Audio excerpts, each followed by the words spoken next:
Hey everybody, Brandon from Bearded CB82. Don't mind the air compressor running as usual. Now, today we're gonna, focus. I'm gonna lean down here and try to hopefully have enough contrast, minus the brown boxes in my brown shirts, probably screwing up the camera along with the brown hat. Thanks, JK Canvas. Gonna go over our year-end review. Typical. Of 1056 XL Kevlar composite by Aircat. This little bitty power cat, as small as it is, oh, hold on.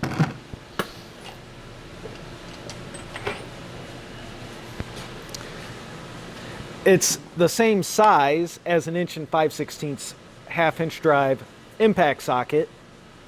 And I have used these two together.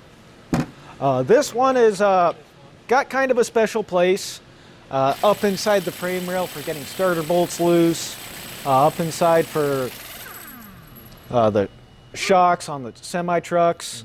I'll be rolling in footage of this as well. And so can definitely do the 3/4 inch,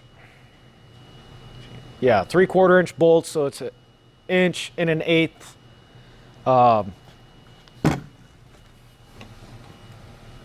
Where's that socket?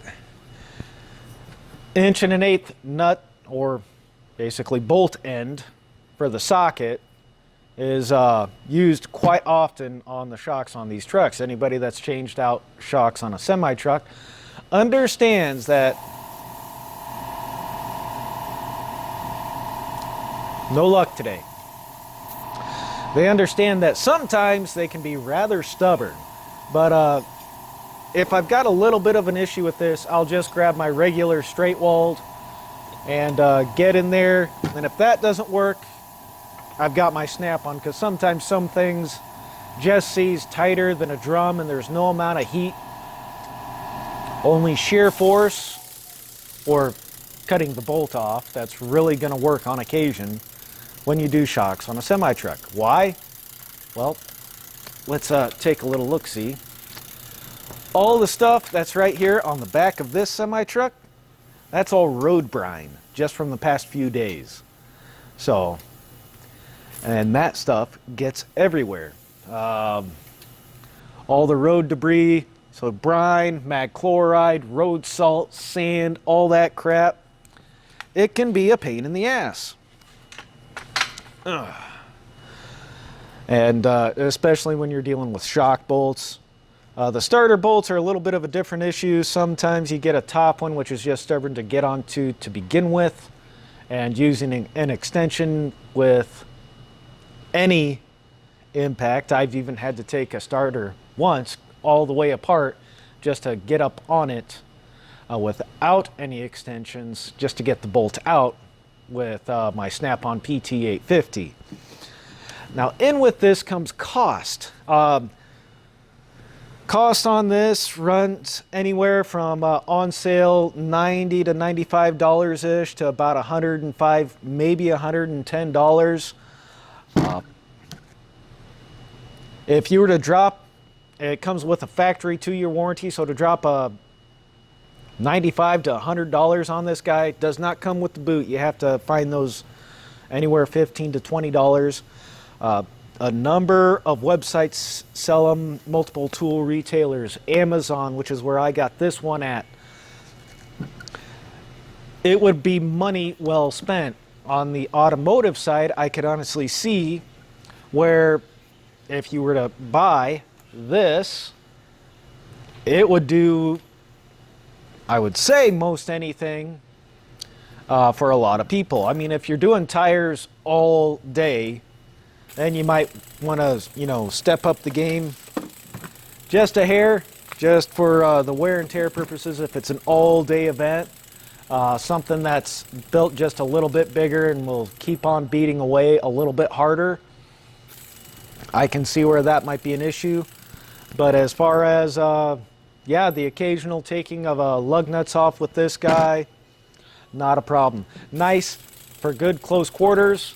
I don't work on standard vehicles other than my own truck. So I know a lot of things have changed on those over the years. I like the big rigs. I don't care about the big parts. In essence, everything's pretty much the same. Air, fuel, oil, ECMs and ECUs, and things go around and things get lubed. It's as simple as that. I mean, heck, you guys have seen the frickin' rotors and calipers we use on these things. It's just a bigger version, just air powered instead of fluid powered. They're all pretty similar, and it's the same premise, same idea, same concept. And as much as I use this, having one of those in the automotive industry and just being able to go after it every single day, hell, it'd be a hell of an investment. Now, I got a really good deal on a trade-in on this when I first got it. 2 years ago. I was the first person on YouTube with it. Ha! Yeah, whatever. I know I'm an ass. But to have this little guy, beat the shit out of it for a year, and it's still keeping going. Haven't had any warranty issues with it. Now, there's a lot of people out there saying, well, Harbor Freight's got theirs. I've seen a lot of other people that try to use the hell out of their regular sized Harbor Freight half-inch impacts and have issues with those. Harbor Freight's half-inch stubby, I've seen a lot of people have issues with those. And when you first start off, it might be real good, but if you beat the crap out of things like I do, just because I work on big crap, but sometimes you don't have room to get anything else into it, I don't want to have to pay for an extra warranty on a tool that's going to cost more, that kind of has a semi-sketchy reputation for daily use in a shop setting. If you're at home and you wanted a stubby and you wanted to pay the $125 for the Harbor Freight one, or $135, whatever it's gone up to this year, and then pay the extra $20 or $30 for an extra 2-year warranty, that's entirely up to you. I'd just as soon save money if you're going to go pay cash for it anyways, and there you go. Now, granted, there's a direct changeover or direct exchange process that Harbor Freight has, and if you're using it at home on your own stuff on occasion, half a dozen times throughout the week or less, that might be a route for you to go. But for me, I'm happy with this. I've got no problem. Like I said, occasionally I'll still use it just to see if it still has it to pull off lug nuts on a semi-truck.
It's an 1 5/16 socket. There. You know, it's like 2/3 the size of a beer can. For those who want a better understanding as it loses focus. There we go. So overall, year-end review on this. Haven't had to change out the hog ring. It's got the greaser in the front. I do grease that maybe once every couple weeks. I take off the boot. I wipe everything down because some oil will get up in there, get around there. Oil it daily before I use it. And if I really go after it, like there again, doing a whole bunch of shocks or doing the starter, I'll re-oil it again. So there you have it, kind of a year-end review, well, plus a month, and a pump. And overall, highly recommend it. Glad I got it. I might look into the 3/8 version of this guy at some point in time. And who knows, maybe take an adapter and see if it does have as much balls as that thing does. Because in essence, it's the same. The only thing that's different on it is the size of the anvil itself. All the hammers, all your air controls, your vanes, everything else is supposedly the exact same. And maybe that might be something to invest in this year. Yeah, I haven't broken it yet, if that says anything. So it's still chooching. Anyways, got a lot more to come on year-end reviews, so you guys stay tuned. Going to try to get them in as I can. Winter's been playing hell. I have not had a whole lot of time to do any videos lately. So the video that you're going to see before this, the Legacy Tools CLC review, I shot that a couple weeks ago. So if that says anything, it's just been busy. So more to come. I got my other ratchets I got to finish my year-end review on yet.